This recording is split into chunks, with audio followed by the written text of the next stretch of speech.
I got in a lot of trouble with the police when I was younger. So when I was younger, I was a bit of a toe rag. I was a bit of a rebel, and in a little bit of trouble with the police. And at this time, we had Emily, my now fiance. She should be my wife by now, but our wedding got cancelled because of COVID. Was pregnant with my son Ben, and I was only about 19 at the time when I had Ben, and she was pregnant. I was in trouble with the police, and at the time we were living at my mum and dad's house, and my mum sort of gave me an ultimatum. She said, look, you know, you've got to buck your ideas up, or you've got to get going. It's all about happiness, baby.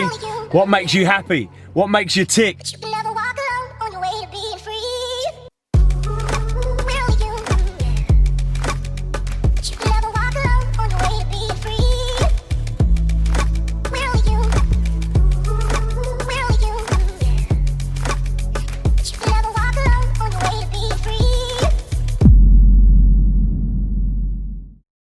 So that the calls that you guys do get booked, you can disqualify a load of them based on a certain criteria. So your guys will be able to see, well, you know, this person ain't worth shit, so let's not bother with them.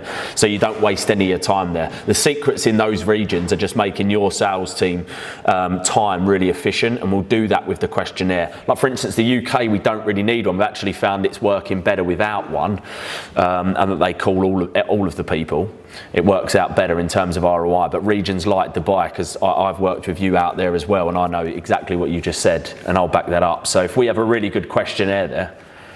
So again, we'll aim worst case anyway, because most important thing, and Greg stressed this to me massively, and obviously it goes without saying, is to get you enough leads. So we don't want to have not enough. So we'll go for 1,300, but you know, yeah, they're the big ones. Yeah. So you've got six. The team of 6 are going to take UK, Germany, Netherlands. When I say Netherlands, I do mean, you know, Norway and all those countries as well. Scandinavian, sorry, yeah, Scandinavia. All the Scandinavian countries, Netherlands, plus all of the Scandinavian countries, all feed in the 6. Australia on its own feeding that one person that can take Oz, and then Hong Kong feeding the guy in Japan. What is the time difference in Japan? That's not actually, it's like, oh, they're 8 hours, okay. It is at the moment, but I definitely recommend having one there probably. Well, we can do. I mean, we absolutely can. The test that we did in the UK anyway, the cost, and again, you know, it's all based on the current sales team and their conversion. But what was happening was our cost per booking was nearly 3 times higher, and the conversion wasn't that much higher. So it obviously ended up in a much lower ROI. That could all change with you guys, you know.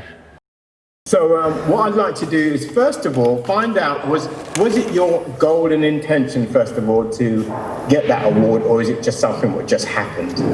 Yeah, so with that, I mean, with the 2 Comma Club Award, you know, it was just a byproduct of building a good funnel and having it work, really. You know, at the time when we started running that particular campaign, that marketing campaign, that 2 Comma Club thing weren't even a thing, you know.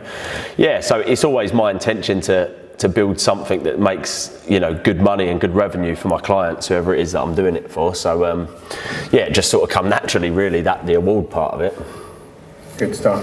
And what is your background? I mean, how did you get started? Because as I mentioned to you before we started this interview, I couldn't find anything about how you got started, what was your background before you got involved with digital marketing. But I thought it would be really interesting to find out who you are and what started your journey in this world.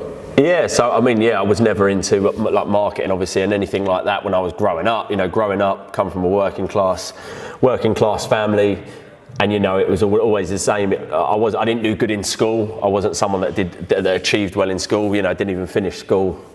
Went straight to work when I was about 15 as a bricklayer's apprentice. You know, doing like manual labour jobs, roofing, fencing, bricklaying, pretty much done all of that, because that was pretty much what was on the cards for me, you know, growing up. That's all, and my surroundings, that's all we thought that we could be, you know, and doing things like that. I got in a lot of trouble with the police when I was younger. So when I was younger, I was a bit of a toe rag. I was a bit of a rebel, and in a little bit of trouble with the police. And at this time, we had Emily, my now fiance. She should be my wife by now, but our wedding got cancelled because of COVID. Was pregnant with my son Ben, and I was only about 19 at the time when I had Ben, and she was pregnant. I was in trouble with the police, and at the time we were living at my mum and dad's house, and my mum sort of gave me an ultimatum. She said, look, you know, you've got to buck your ideas up, or you've got to get going and take Emily and the unborn kid with you, sort of thing. So she told me that I had to go and work with my dad in a factory. I started working with my dad, and that was the real sort of big turning point in my life, actually, because for a few reasons. Firstly, I got to witness my dad in action, if you like, at work, and it was, you know, he's a very, very hard worker. One thing that I noticed, I'm very, very aware of things, and I just look at watching everyone, and my dad wasn't the foreman at the time. This other guy who didn't have a clue what he was doing was the foreman, but everyone in the crew, like our crew, and there was like 10 of us in the crew, all of them looked up to my dad as if he was the leader, and there was only one reason for it, because he didn't command that respect, or he didn't command that fellowship. He earned it by working really, really hard, and it was the first time I got to witness leading by example, right? And how working hard and leading first is the best way to be a leader and create a little following, because everyone looked at my dad like he was the leader, even though he wasn't. And that was one thing that was really, really interesting. So I learned how to, you know, work hard. I learned a lot about work ethic, because I didn't want to let my dad down, so I worked really, really hard. So I loved it. I had fun, but all these guys just moaned and bitched constantly all the time. And then I remember asking one of them, I said, how long have you been here then? You know, just casually asked him, you know, how long have you been here? And I remember he looked at me and he said, 34 years. And it just, it did something. I can remember it so vividly. What it did to me, it freaked me out. I was like, fuck, you know, sod being here for 34 years and bitching and moaning about this job to the point where you hate it, but you're still here after 34 years. And it scared me, if I'm honest. It scared me because it made me sort of fearful of the fact that that's where I could end up. And I was like, there's nothing wrong with a job whatsoever, absolutely nothing wrong with a job. But I knew at that point that it sort of slapped me around the face, and I made a decision then, if I ever get to a stage where I don't enjoy this job or any other job that I do, to the point where I'm moaning about it on a daily basis, I'm going to do something to change it.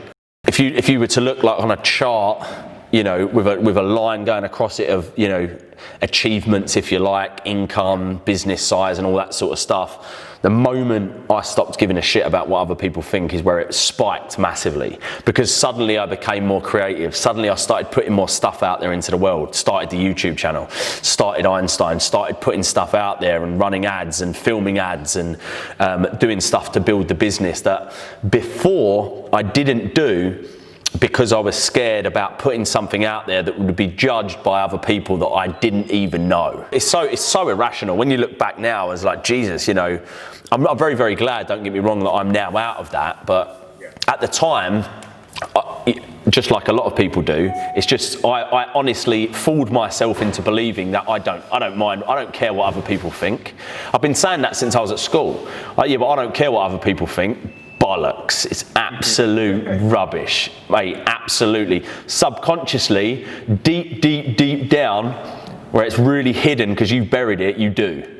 And most people do, you know, 99% of people actually do. Because once you know that you actually do care what people think, and you're not doing the things that you should do because of your fear of what other people think, it's very, very hard to continue to worry about what other people think. Because I was like, once you know it and you accept it, you're like, fuck this, I'm not letting this dictate what I'm doing.